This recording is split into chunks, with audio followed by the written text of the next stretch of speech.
needs to happen is that women need to act and behave from a position of confidence and self-actualization and understanding their value and what they have to bring to the table, and then speak and behave from that position. You're listening to The Other 50%, a herstory of Hollywood. I'm Julie Harris Walker. This is the show where we talk to successful women in the entertainment industry and hear their stories. This week I spent some time with Yolanda Cochran. Yolanda was most recently the head of physical production for Alcon Entertainment, the company that brought us Sisterhood of the Traveling Pants, Dolphin Tale, and most recently Point Break. She has recently left Alcon and is now transitioning into becoming a creative producer and writer. Now, Yolanda started her career in accounting. She got an accounting degree from USC. She started out as a production auditor for Disney, moved into production accounting in films, and then worked her way up as a controller and then finally as head of physical production. We had a long and juicy talk, and it feels like we talked about everything under the sun. Now, just a warning, there is some colorful language in here and some very explicit talk about breastfeeding, but I think you can handle it. Again, this is The Other 50%, and here, have a listen. Do you consider yourself a success? Yes. You are the first woman who has answered that so confidently. That's really interesting to me. Have you always been this confident? Yes, mostly. Can you put your finger on, did you come out of the womb that way? Were you parented that way? No, I think at risk of sounding arrogant, I think where it comes from is I achieved a lot from a young age. That was mostly educational. Like, I always did really well in school. Mm-hmm. You know, I'd be like, oh yeah, I'm smart and I want to be smart, and I loved learning. And you didn't get derailed in middle school? Because they say girls are like this, and then they hit middle school and they lose it. Yeah. Fortunately for me, I did not. I thought I wanted to be a chemical engineer. And the reason was I went to this magnet high school, and it was chemistry focus. Wow. So I had 4 years of chemistry. Loved it. I had a ton of chemistry and math, advanced math in high school. And I loved math. And so, fortunately, I also had this work ethic that was instilled in me from my family, who were all blue-collar people. It was basically my mom raising me, and she was a welder, and we were really struggling, so we were paycheck to paycheck. So my expectation was I was always going to have to work really hard just to survive. Are you a badass? Yes. What does it mean to you? First and foremost, I'm really good at my job, and I'm a really hard worker. I have a lot of knowledge. I have a lot of skills. I am very efficient. I'm very effective. And then in all of that, I'm aware of those things. And because I'm aware of it, I don't take nonsense. But I also know how to be a diplomat, and I can do that because you need to be if you're going to be a success, and be, especially in a business like ours where you have to work with people and interact. It's all about people and relationships.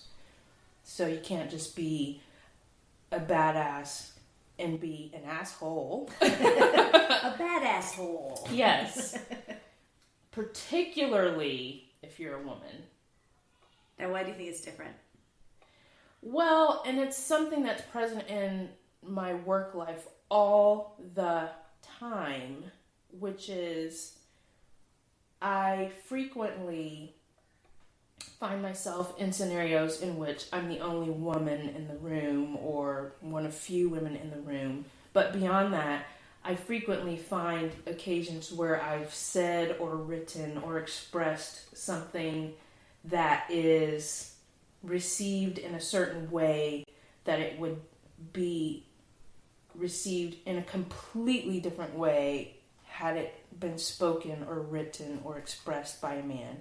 In the complete same manner, same inflection, same everything, same words, same Everything. Women are expected to be likable on top of competent. Expected to be likable, but beyond being expected to be likable, they are interpreted as being aggressive or bitchy or emotional if you're forceful, I guess. Not forceful. Forceful is part of it. Direct. Yeah, if you're direct.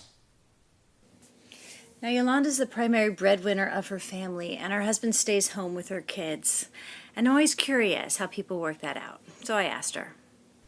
How did you negotiate when you started to have children, how you would be the breadwinner and your husband would stay home with your kids? Yeah, it's a great question. So, my husband has always been in the arts. We met at SC. He was in the theater art school, and then after we got together, actually got into the cinema school as well. And then we had a bunch of friends who were also in cinema and theater arts.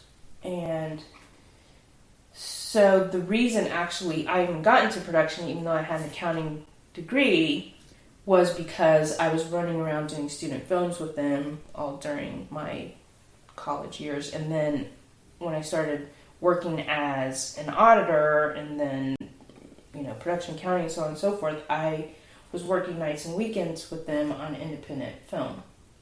So my husband had been working for various employers tied to the business, but his goal is to direct and write.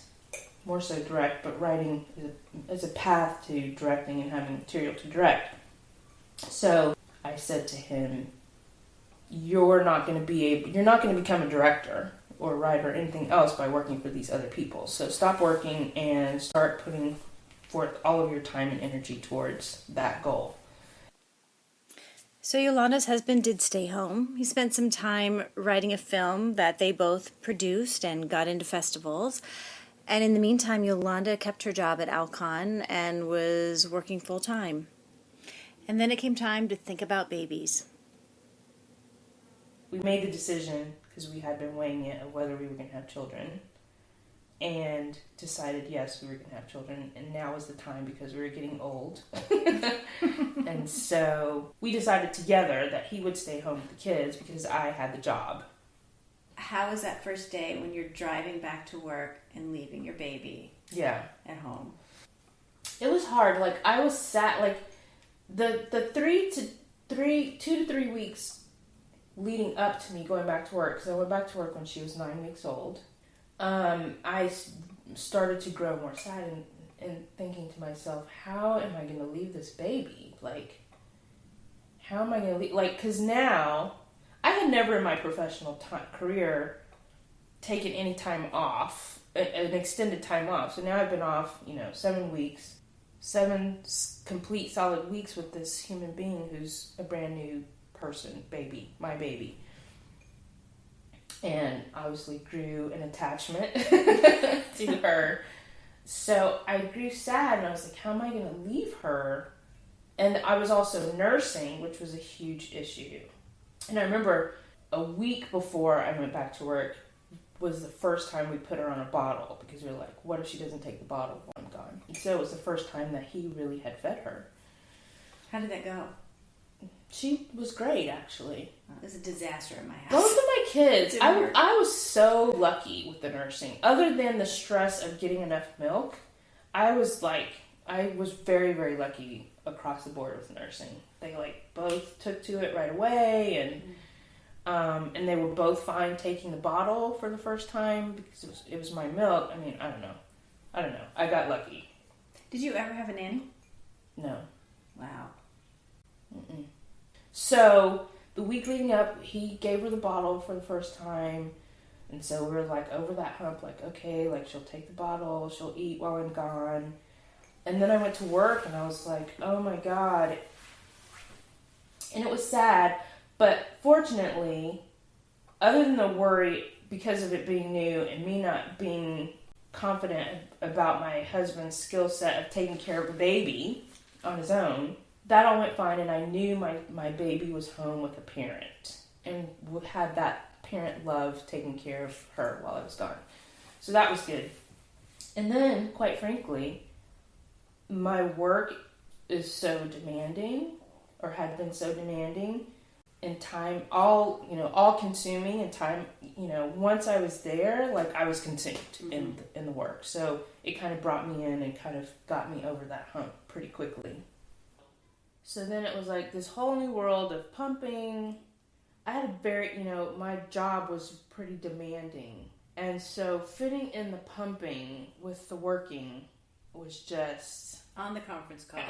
Yes. What's that noise? Yes, exactly. We have Trucks meetings. outside. You're on a pump schedule, but suddenly there's a meeting. Someone's put a meeting at the time you're supposed to be pumping, and you can't pump unless you've had some food in your body to, have energy to create the milk, and then you're stressed out. And then you're stressed out. I mean, I could get so graphic with the, Oh, me too. Make sure to eat so that by the time it's time for you to pump, you actually have milk to pump, and oh my God, it's really time to pump now. Your breasts are completely full, and now they're just going to not wait for you to pump. They're just going to start leaking all over the place, but you don't have time to pump because you have a meeting.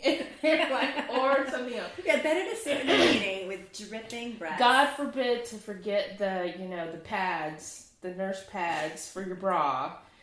And yeah. So, and you have to pull it all off like nothing's happening. Like, yeah, of course. And then, and by the way, you need to store your breast milk in the company refrigerator.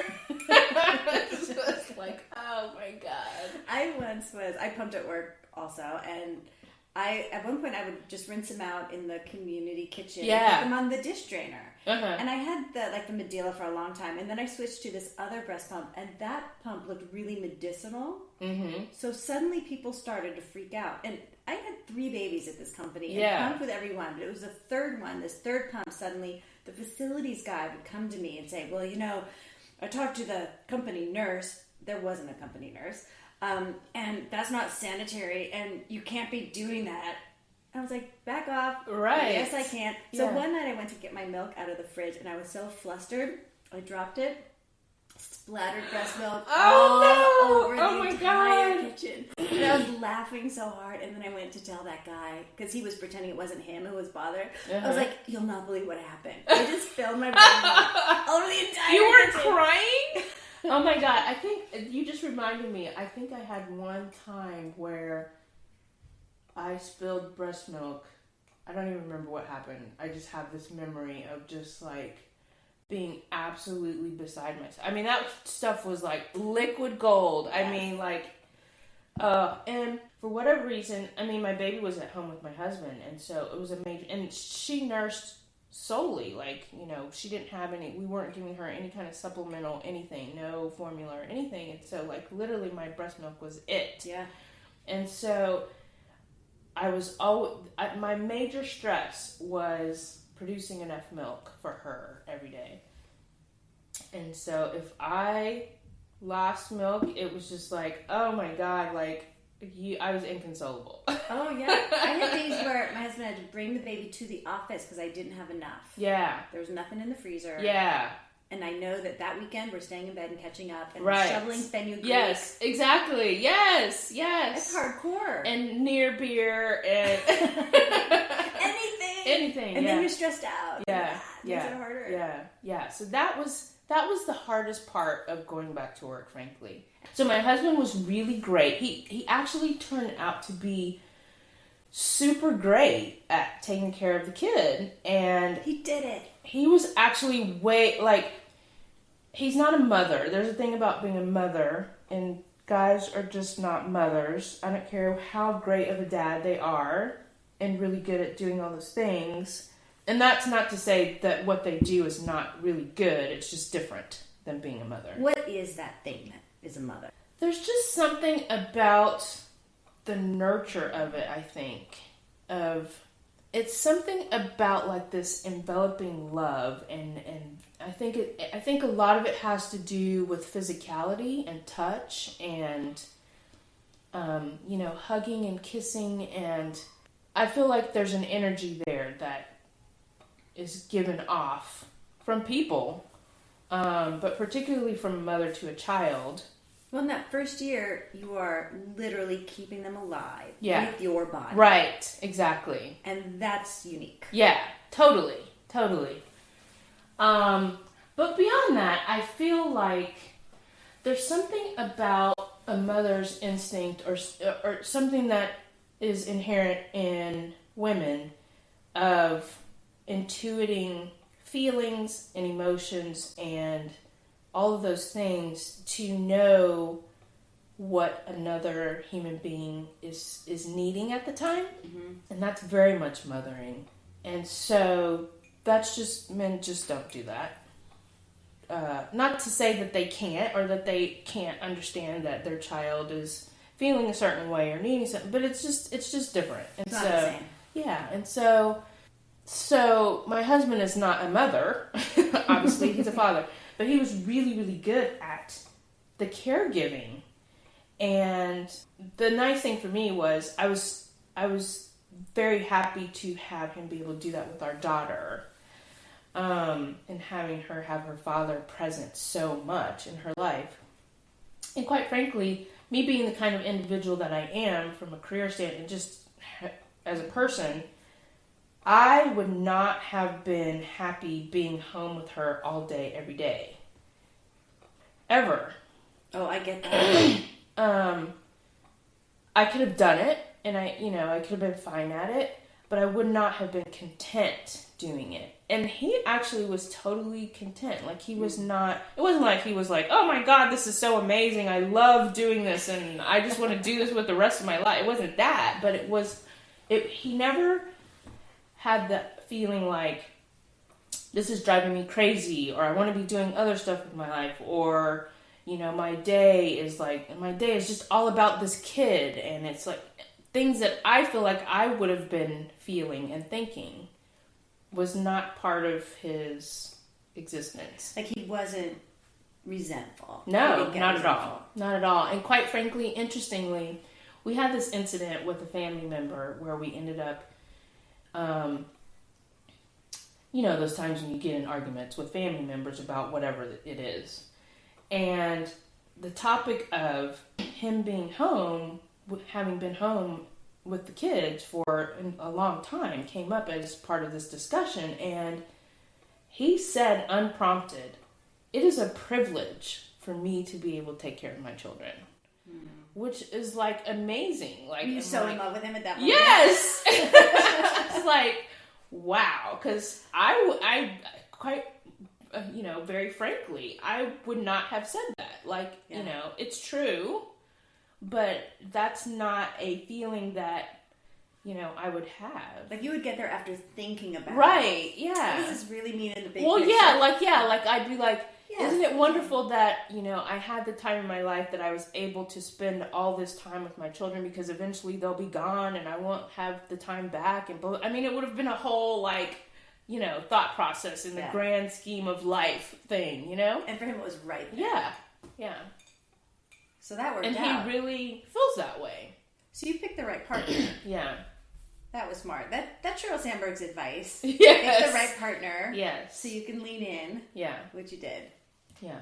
So, thankfully, because of that, because he was home, and I had supreme confidence, obviously, that my child was well taken care of, children were well taken care of while I was off working and doing whatever, so I didn't have to worry about them. So I could literally put that, not that it was ever completely out of my mind, but I could put that out of my mind while I was working. And so my life, because of all those things, did not change much when my children came. Other than, now you have no time to do anything, and, you never get any sleep, you don't get any rest, all the things that happens outside of work with children. Because you go home and you're still a mother, and exactly. you're still all night long. Exactly, yeah. And then, so what I'd say to my coworkers who didn't have children is like, I'm now going to my second job, which is a second full-time job, which you're well aware of. Now, getting back to the work front, I asked Yolanda if, as a woman, she's had to adjust her communication style in order to be effective. Somewhat. I mean, I know enough. And unfortunately, I spend and probably waste a lot of time thinking about what I'm going to say or write because I know that it's going to be interpreted a certain way coming from me. And so I've done that anyway, just naturally, because even were I not a woman, again, we work in a business where it's about relationships and so on and so forth. And so I know I need to be effective in my communication that way. So I've always spent time thinking about how I express myself anyway. Also because just in general, beyond being a woman and being in business, I always like to, and I've, kind of trained the people who've worked for me on my teams to put myself in the position of the person that I'm speaking to, so that I'm putting myself in a winning situation and understanding what their needs might be, what perspective they have, how they're going to take what I'm going to say from their point of view. And so that's been a natural part of my process. However, I would say in the last probably 4 years-ish, because probably I've been in a position of more authority and higher on the totem pole. Interestingly, that the higher you get, the more people will perceive, or put on you like this, well, you're being whatever, XYZ. Because they've interpreted a lot because of your position. Exactly. Before you even say a word. Exactly. And also, you might naturally be adversarial because of your authority, because you have a voice and you have influence. And now they have to they have to listen. They have to consider you, you have a seat at the table. So now it's like, whereas if, for instance, it were one of my managers, it doesn't matter what she says because they can dismiss her because she has no authority, right? So if she says something, she might say the exact same thing. It's almost like, oh, whatever, not a big deal. Yeah, isn't that cute? Yeah, right. They're big opinions. Right, yes. So in more recent history in my career, and naturally in being in higher ranking and being in those positions where there are fewer women at the table, I have had to adjust, I think, more so than before, how I communicate. Which is sad. It's ridiculous. But it's a thing. It's a thing. For it's real. Totally a thing. How do you think we break that up or get past it? Like, do you think that's something that with time and behavior we can change? Or do you think that's just how it is in the world? It's funny you ask because, so I have a friend who has another podcast about filmmaking, and he had a segment about women in film, and was talking about how women could, better. He was having a conversation about how women could better their quote-unquote plight. That's my word, not his. Plight. And anyway, he had a summation coming out of something that a woman had said, and I've heard said by women friends of mine and read people say, is there's a natural thing kind of with men, and this is about social conditioning of girls and boys as they're growing up. Anyway, of women not, quote, for lack of a better word, owning it. So a man will have an expectation that you should listen to me, or I am an authority on this, or I'm an expert, or whatever, or... Even if they're not. Yeah, even if they're not, exactly. And that's been part of the conversation. Whereas women will discount themselves. It goes back to what you're saying, like, so you've asked this question, are you a success, blah, blah, blah. Women don't come to all kinds of scenarios and situations with that level of confidence or expectation that they should be heard, or what they have to say is valuable, or... Well, they start with, sorry. Yes, sorry. Oh my God. I, eradicated that word from my vocabulary a couple years ago because I have a friend who says it all the time. So, the comment was women should act and behave like men. And so... Because that's the standard of how humans Right. And so interact. I was like, okay, look, so... And the intent of the comment was good. But I said, listen, I take issue and reject this because I think that needs to be reworded. What needs to happen is that women need to act and behave from a position of confidence and self-actualization and understanding their value and what they have to bring to the table, and then speak and behave from that position. That definitely needs to happen. Yes. But to suggest that means they need to act and behave like men is the problem. That's the problem. That's ridiculous. It's making a lot of assumptions about men. It's making a lot of assumptions about men, and it's negating. It is what has created the situation of girls and women doing what they're doing. It's not okay to be. You can't be a traditionally girl. female. You can't do the things that girls naturally do, which is, be naturally more empathetic, or not be pushy, or not press upon other people your agenda or your needs or your objectives or your, all those things.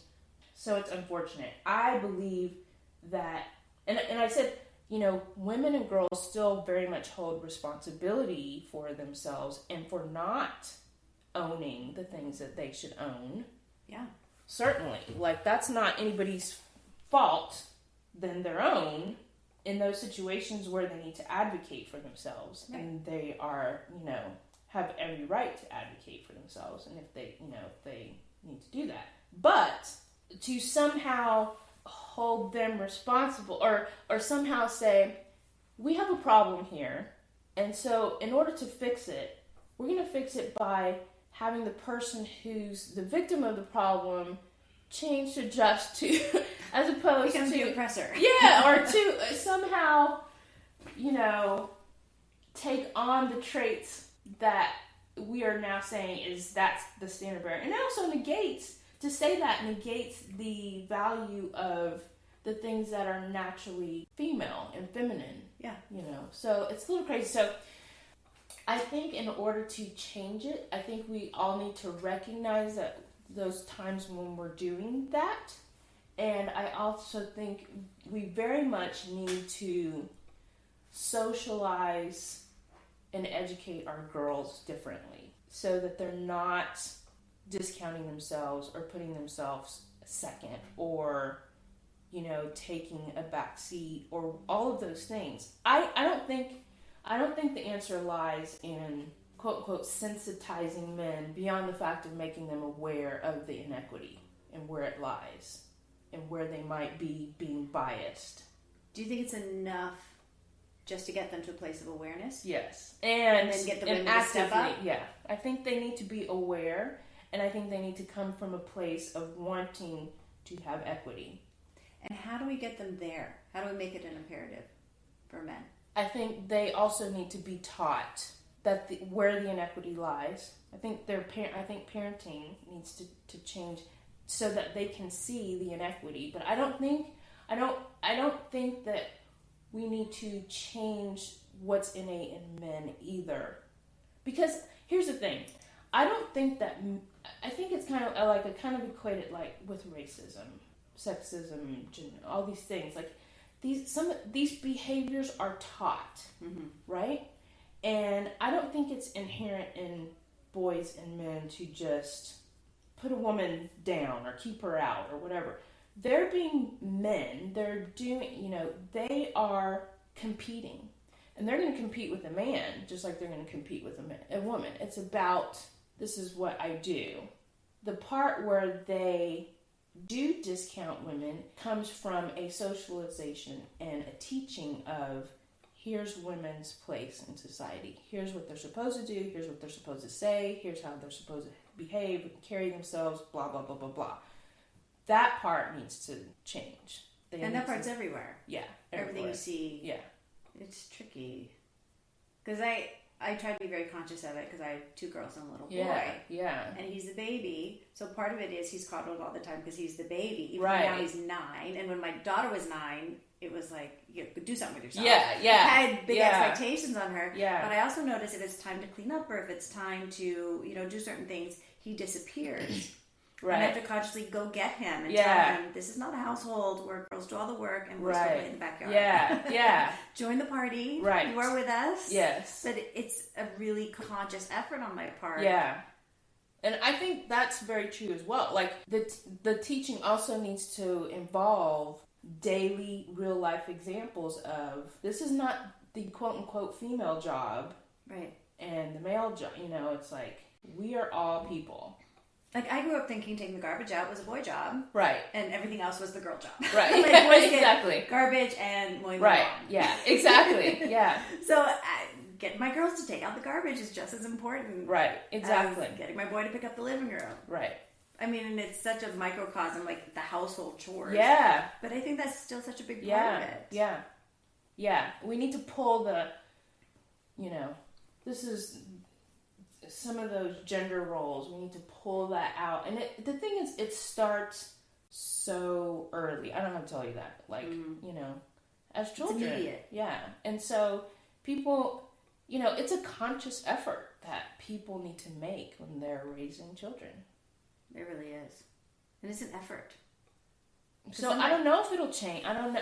I kind of feel like it's my same thing with race. Like, I feel like, when my children, our children are, whatever, our age, I don't have any expectation that racism will be gone, but I feel like it will be so drastically different. Just because things are changing so quickly. And again, these things have to be taught. And a lot of times, even when it's kind of taught, like, kids are smart enough before they become jaded to be like, that's stupid. Yeah. Like, why? I have some friends who, their children are far older. They're like, beginning later years in high school. But these friends of mine are, somewhat religious. And, as things change with gay marriage and all of the equality issues of that, they actually were not initially in favor of gay marriage. And their kids were like, what the hell is wrong with you? Yeah. So I think that's going to be a natural progression. Yeah.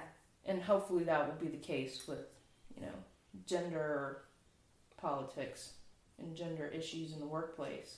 Well, I see it in my kids. Like, to them, race is not an issue, sexuality is not an issue. Right. None of it is an issue. Right. Like, they have the most United Colors of Benetton group of friends, and they're talking about who in 5th grade they think is gay. It's a non-issue for them. Yeah. So you see that happening. Yeah. And then you also see the Trump rallies. Yeah. happening. And how are those two things existing? I know. Well, here's my theory on that. My theory on that is that things are changing, and they're changing rapidly, and probably throughout history, we could look and find examples of when you're on that precipice of, like, something is really about to be eradicated. Like, those people who are trying to hang on to that are like, they're in the last throes of, like, hysteria because they're losing control. Yeah. And so then they just really go batshit crazy.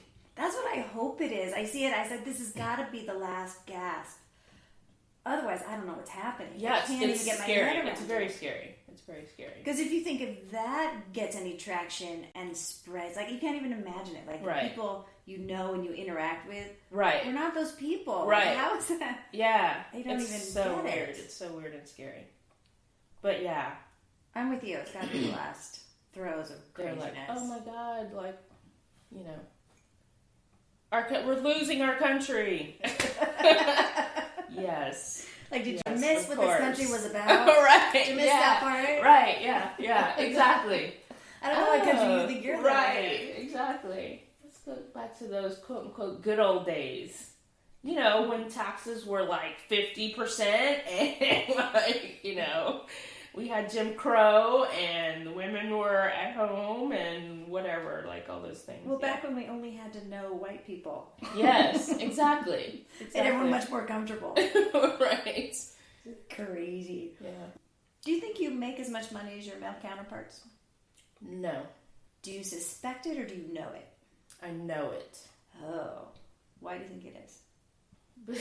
I guess for the reason it exists in the whole country. I mean, I don't know. That one really perplexes me. Like, I just don't understand how that happens. Like, what is the conversation that's going on with the people who are deciding, it comes time for, annual raises, or it comes time to, do new contracts for everybody, and, the men, because it is men, are sitting together, the men who are the deciders of this, and sit together and say, okay, well, here's our budget for the year, and here's where everybody our salary was. Well, what are they actually saying to each other that they somehow come to this conclusion that the salary of a woman is somehow should be less? I mean, I can't imagine that they're like, well, she's a woman, so we don't have to pay her. There must be a man somewhere taking care of her. Or I get, yeah. I mean, how? Like, it's not like she has to support a family. It seems like it's so ridiculous. I mean, but how else could it happen? How else? What else? What's the conversation that happens? that phenomenon happens. I literally am so like, I so don't understand it. But I will say this. Part going back to what we were talking about of needing to act and behave like a man, part of that conversation was, and I was saying to my friend, is over the course of the years, my husband has always coached me about the conversations that I need to be having about, getting promotions and raises. And he's like, I've seen it. He's like, I've actually witnessed it or had conversations with managers where, so-and-so, my coworker so-and-so, who's a woman, will go and say, blah, blah, I want this much, da-da-da-da, and it's like, well, you don't really need da-da-da. And then another of my coworkers go in, who's a male, and say, well, I just can't work for that. I have this that I have to take care of, this, da-da-da-da, and get what he needs. And so I think part of it has to do with advocating for yourself. But part of it, I think, too, is like something about this expectation that, well, the man has a family to take care of and pay for and blah, blah, blah. And actually, I have a good female friend who is also the breadwinner of her house. She's an assistant editor.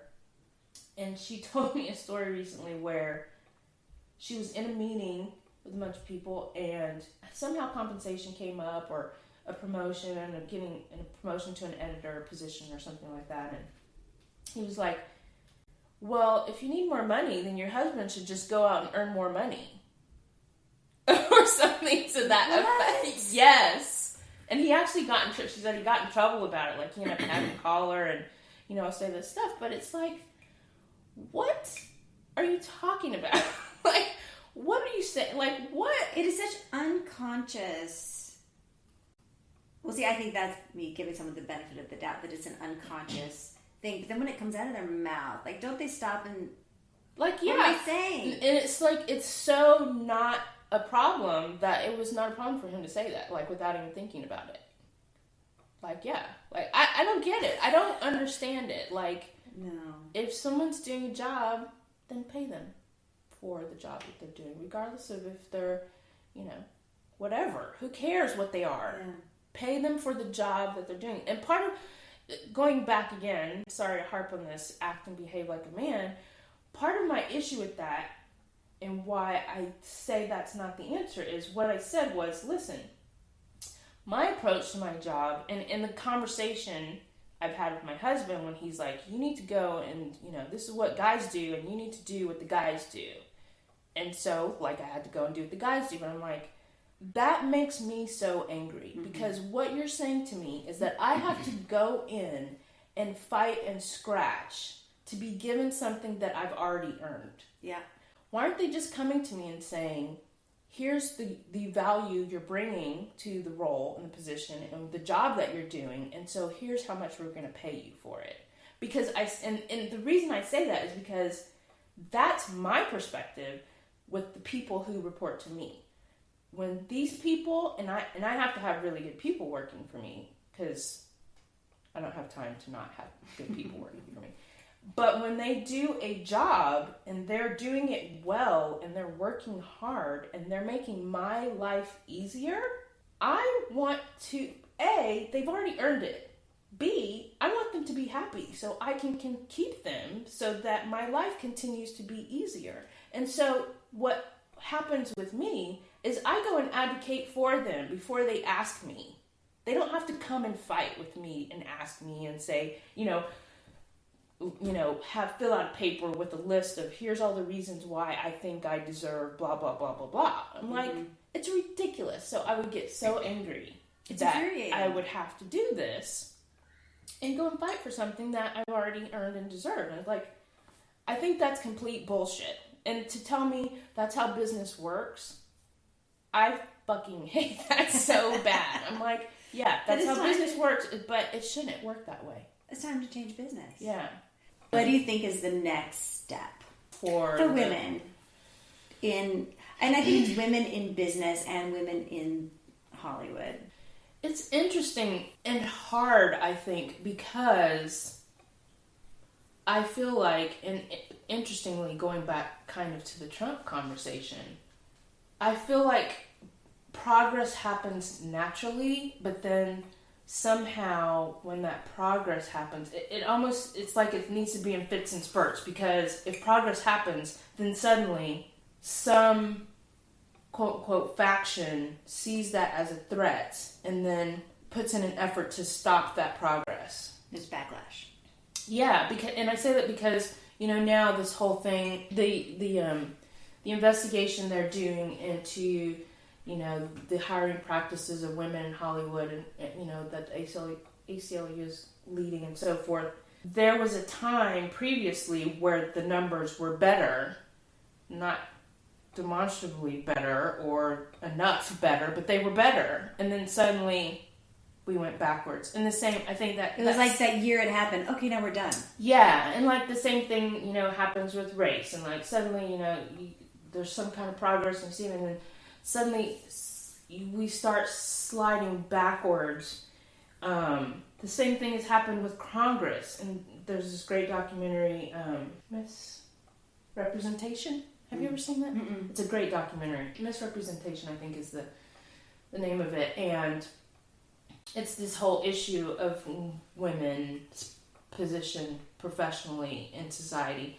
And one of the things they talk about is the huge dearth of representation of women in Congress and how it's far less now than it used to be. Mm-hmm. And so I kind of feel like there needs to be people in positions of power and authority and decision making who recognize and understand the value of having a diverse and fully representational, executive group or whatever kind of group it is, and understand that that's going to benefit them in lots of ways, including, and probably most focused, financially. Mm-hmm. And then efforts being put in place to do things to make the change. So interestingly, like this whole thing with the Oscars this year and Spike and blah blah blah, and it got a lot of controversy. And the things that made the headlines were probably some of the more controversial things. But something I was mentioning to a friend was Spike got an honorary award in November from the Academy, and he gave a speech that spoke to the issue of diversity and so on and so forth. And one of the things he mentioned was in the NFL, they have this principle, I can't remember the name of it, but every year when there is a coaching position open, every team is required to interview a person of color for the position. And a woman? Well, Don't be crazy. I know. There's actually one that just got hired as an assistant coach in the NFL. But yeah, so they're required to interview at least a person of color. They put that in, I don't know how many years ago. But since that was done, there's been a really notable increase in coaches of color in the NFL. So he was saying, like, these are the kind of things that need to be done to make changes. So those kinds of efforts, people need to realize there's value in having, a diverse group. Like Shonda Rhimes' shows are doing pretty well. Yeah, exactly. So what kind of measures can we put in place to create that?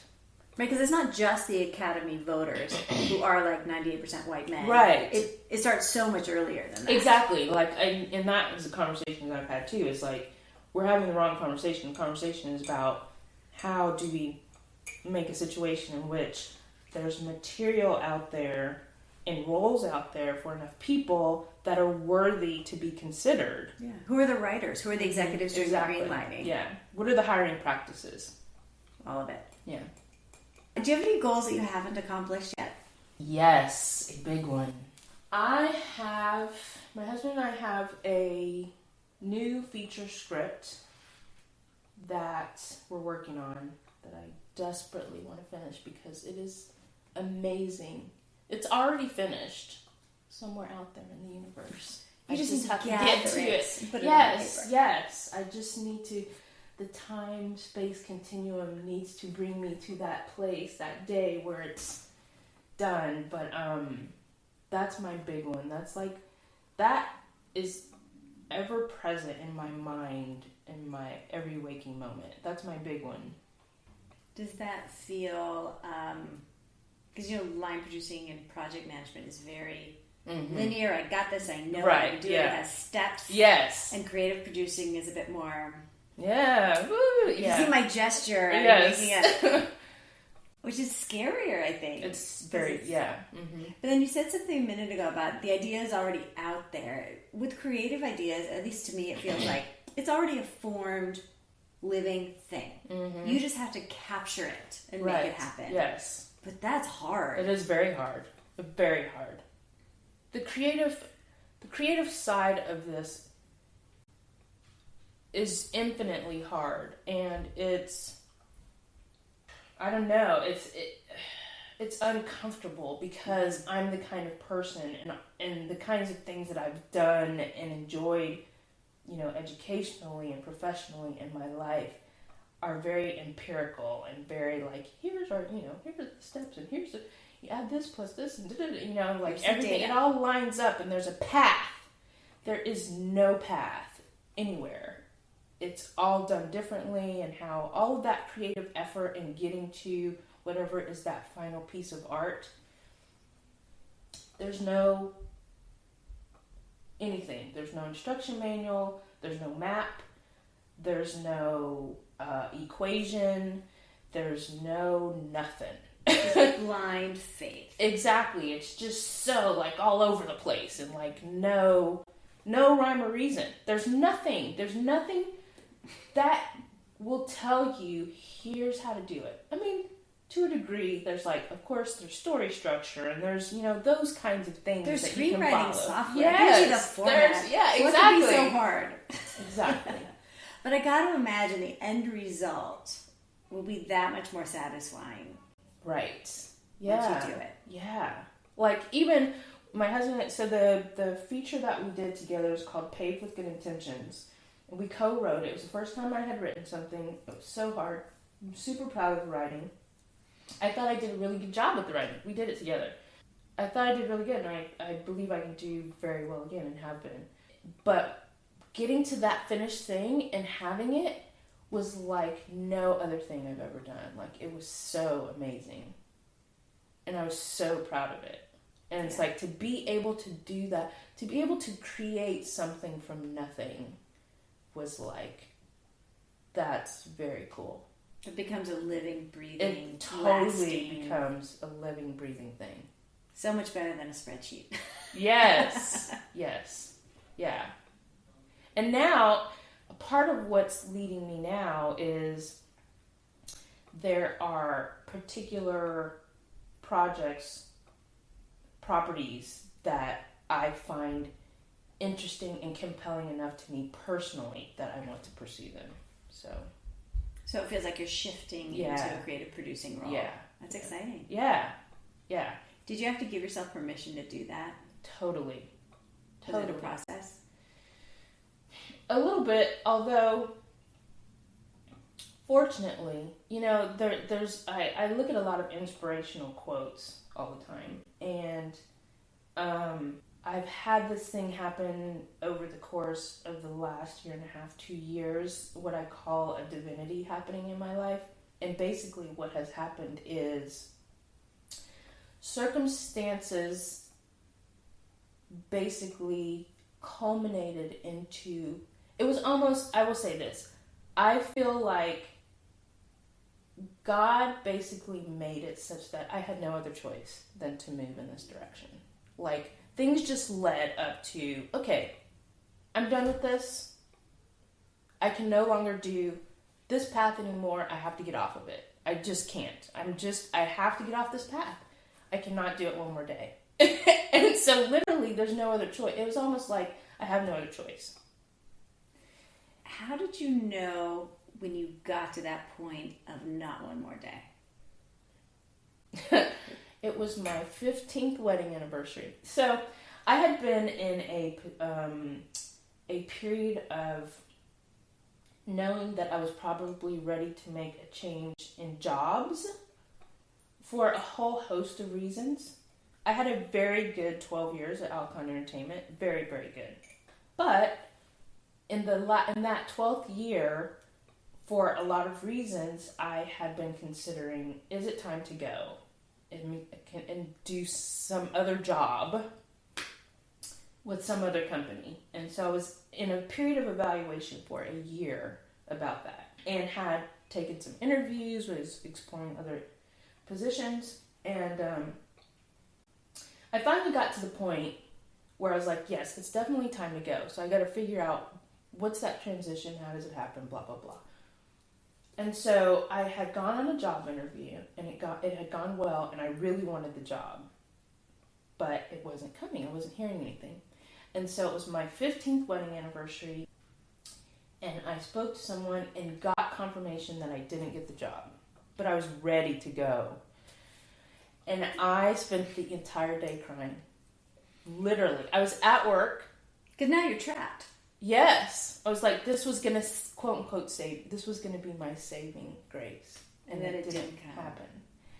And I fell apart. In my office, I cried all day. It was my 15th wedding anniversary. So it was great. And so I happened to be texting with my aunt, and she told me, this one thing. And she, her husband is a minister. I'm not overly religious, but her husband's a minister, and so she was like, everything will be fine, da-da-da. And so she goes, just pray about it and ask God, or tell God what it is you want, and ask Him what it is He would have you do. And so I was like, okay, Aunt, thank you. That's where the drive. Thank you, Auntie. She's really great. Don't you know what I'm dealing with? I know. Right, exactly. That's exactly the thing. So I went to lunch and cried at lunch. And I was like, and I did. I just want to go home and be with my children and write my story. And the answer was, do it. That's pretty clear. And I decided that day. Okay, then how do you because you're the breadwinner. Right. How do you walk away from your job on that leap of faith? Well, so that's a great question. It was super scary. And I'll cover that on a couple fronts. I literally was like, I can't be here anymore. I need to leave. I need to go. I need to leave today. I need to go home. I need to rest my body. I need to rest my soul, my spirit. I need to spend time with my kids. And so, like, how do we do this? And so we spoke to our financial advisor and said, how long can we survive without me having a job? And I just figured, you know what? I'll find a job it won't take that long. And then we had a couple other things that might be able to lend help. And so I came home that night, and I said to my husband, I think I have to quit right now. And he's like, what? Like, really? And, like, it was so scary. It was scary to both of us. And we talked about it. And he knew, I had a period, and it just so happened I have been working on the absolute, by far, most challenging production that we had ever done, which was taking a ton out of me, including me spending a night in the hospital thinking I'd had a heart attack before we started production. So this wasn't out of the blue, and you came home and said this. No, and he was like, and it was affecting me eventually in my home life, and so just, being tired and run down and all these things. And so he was like, so we were both scared for like 12 hours. And then he was like, yep, you gotta do it. You gotta leave. I was like, I gotta leave. Yeah. And so then I left. And then I had, and I will tell you, from the moment I made that decision and gave my notice, I quite literally, for weeks, had a daily affirmation in some way, shape, or form. Somebody telling me something, or me reading something, or something that said, this is the absolute right thing for you to do. I didn't know what was coming or what I was going to do, and so literally, that's a super long-winded answer to, was it a process of transition to give myself permission to do it? It was like, because I'm so A-type, and I was so into my work, and so like uber responsible as well. Like, who leaves a job and doesn't have a job? Yeah. Because my plan, and the reason I had it taken so long was like, I need to find another job before I leave. And then it just came to, no, I need to leave right now. And so literally, circumstances led to, I just have to get off this path right now and get on another one. And it was almost, I wouldn't say it was a decision made for me, but it was kind of like I was just pushed to, okay, you got to go do something else. Because it's not about, I need to leave this job and go get another job. It's time to have a life transformation. Yes. And do something different. Yeah. Although at the time my plan was go find another job the same, which quite frankly could happen again, because, we need to earn a living. So that's part of my transition right now, and part of my figuring it out is like me figuring out, like, what can I do to get to the place where I'm Kathleen Kennedy is what I'm in process of figuring out. But in the meantime, we have to sustain ourselves. But it's helpful to have that picture of what it is you're going for. Yeah. Kathleen, call me. Right. Kathleen, if you're listening, you can be on next. You've been listening to The Other 50%. I'm Julie Harris Walker. I want to thank Yolanda Cochran for sharing her story. And special thanks to Jonathan Lucas for editing, Jay Rowe, Danny Rosner, and Allison McQuaid for the music.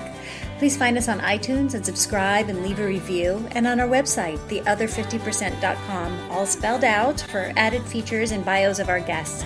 Thanks for listening. See you next time. Okay, we just did an hour with Yolanda Cochran. It's not on the flippin' tape. Oh.